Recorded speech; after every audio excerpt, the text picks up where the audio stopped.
Arrête de rajouter des séries, des reps et juste force davantage. Je comprends même pas comment j'ai pu tomber dans ce piège étant donné la stupidité du truc. Ok, on est d'accord sur un point, avoir un certain niveau de volume, forcément c'est meilleur pour l'hypertrophie. Mais je vais être honnête avec toi, si tu t'entraînes entre 3 et 5 fois par semaine, pourquoi est-ce que tu fais 25 variantes différentes? Je vois beaucoup trop de gens faire du squat de compétition, enchaîner avec 2 variantes pour cibler 2 points faibles différents, et ensuite ils enchaînent avec 4 séries de leg press et 4 séries de leg extension. C'est beaucoup trop. Dis-toi qu'un volume d'entraînement aussi excessif, c'est même pas optimal pour quelqu'un qui va faire du body ou de la musculation. Alors pourquoi est-ce que tu penses que ça va être optimal pour du power? À titre d'exemple, je fais 4 mouvements pour renforcer mes quads, à savoir du squat, du leg press, du squat posé et du hack squat. Mais sur une semaine entière, pas sur un entraînement. Je vais faire 3 séries de squat le lundi, 3 séries de leg press le mardi, 3 séries de squat posé le jeudi et 3 séries de hack squat le vendredi. Maintenant, je te l'accorde, j'ai une très bonne génétique au niveau des quads, donc je te recommande pas forcément de faire aussi peu de volume, mais ce que je veux dire par là, c'est vraiment limite au maximum le nombre de mouvements que tu vas faire par séance. Pour ce qui est du nombre de reps à faire par série, moi personnellement, je te recommanderais de jamais en faire davantage que 6-8 sur des mouvements de compétition et jamais en faire plus de 12-15 sur des mouvements d'isolation. La raison pour ça, c'est qu'en force athlétique, tu veux être le plus fort possible sur une rep. Donc forcément, tu veux que ton entraînement soit spécifique à cet objectif de façon à avoir le meilleur transfert le jour J. Sur un bloc hypertrophie, je veux bien comprendre que tu rajoutes davantage de mouvements. Effectivement, c'est beaucoup plus intéressant de target un muscle de plusieurs façons différentes, avec plusieurs machines différentes, etc. Il faut bien que tu comprennes que chaque mouvement que tu vas rajouter dans ton entraînement, ça va t'enlever de l'énergie et des ressources pour tes mouvements de compétition. Quand j'ai commencé la salle, je pensais que j'avais cassé le système et que j'avais trouvé une faille dans la matrice parce que je me disais si je fais les mouvements d'isolation après les mouvements de compétition, forcément j'aurai plus le problème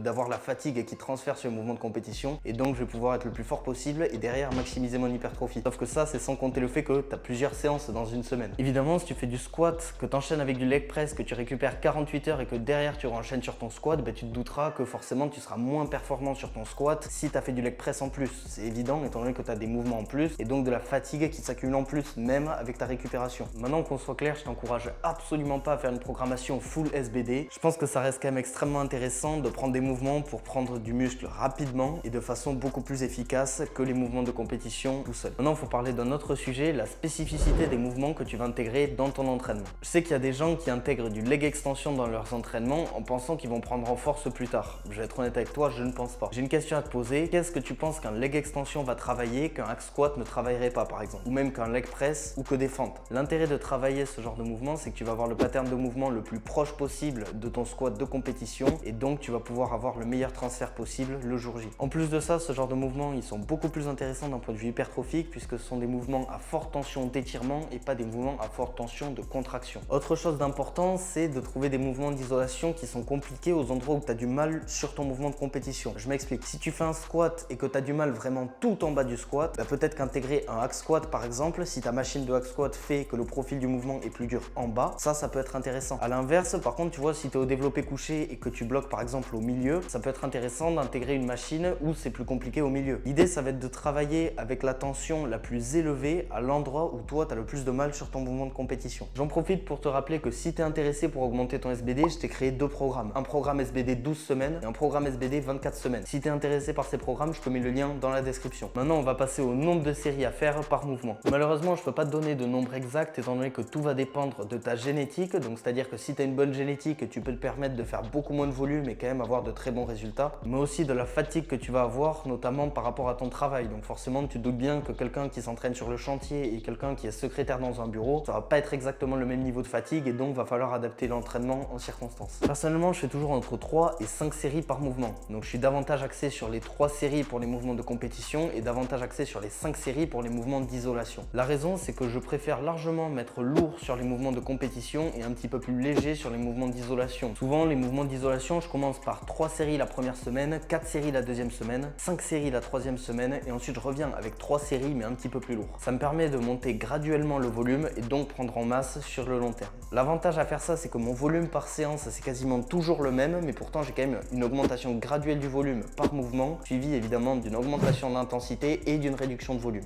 Ouais, je sais, je suis un génie, t'inquiète. Sans rire, c'est vraiment un truc qui m'a énormément aidé puisque ça te permet d'avoir un volume extrêmement constant sur le long terme et donc d'habituer ton corps à un certain niveau de volume. C'est d'ailleurs pour ça que moi, j'ai pas de bloc hypertrophie à proprement parler. C'est juste en fait, au fur et à mesure des semaines, vu que ça monte, ça devient entre guillemets un bloc hypertrophie. Je descends et après ça remonte, etc. Et donc en fait, au final, l'année entière, elle est destinée à prendre de la force et de la masse. Le truc, c'est qu'une fois que tu as habitué ton corps à un certain niveau de volume, en fait c'est ultra facile de le descendre. Donc c'est-à-dire que notamment en bloc de picking, ça va être ultra facile de réduire ton volume pour avoir davantage d'énergie et de ressources pour t'entraîner. Un processus que j'aime bien utiliser sur mes blocs de picking par exemple, ça va être le fait tout simplement de commencer ton bloc de picking un mois avant avec 2 séries par mouvement d'isolation. Donc déjà tu fais un énorme drop de volume vis-à-vis de ton entraînement de d'habitude et chaque semaine tu vas enlever une série par mouvement. Donc en fait ça veut dire que deuxième semaine tu es à une série par mouvement et troisième semaine tu es carrément à 0, quatrième semaine tu deload et ensuite tu fais ta compétition. C'est vraiment un truc qui est très utile et je t'avoue que c'est vraiment un truc monstrueux une fois que tu as habitué ton corps à un certain niveau de volume, puisque comme je te dis, dès que tu vas à peine descendre le volume, tu vas voir que tu vas exploser sur tes mouvements de compétition, puisque toute l'énergie que tu as et que tu utilisais sur tes mouvements d'isolation, tu vas tout pouvoir mettre dans tes mouvements de compétition. L'idée c'est pas non plus de faire du SBD à l'année, parce que comme je te l'ai dit en début de vidéo, sinon en fait ton corps va s'habituer à ce niveau de volume et donc tu n'auras pas les effets si tu drops le volume. Donc c'est vraiment important de toujours garder tes mouvements d'isolation et en plus vont te permettre de prendre en masse et donc prendre en force. Si tu as des questions, je te laisse me les poser en commentaire et sur ce, je te retrouve dans cette vidéo où je t'explique mes meilleurs conseils pour augmenter ton sumo.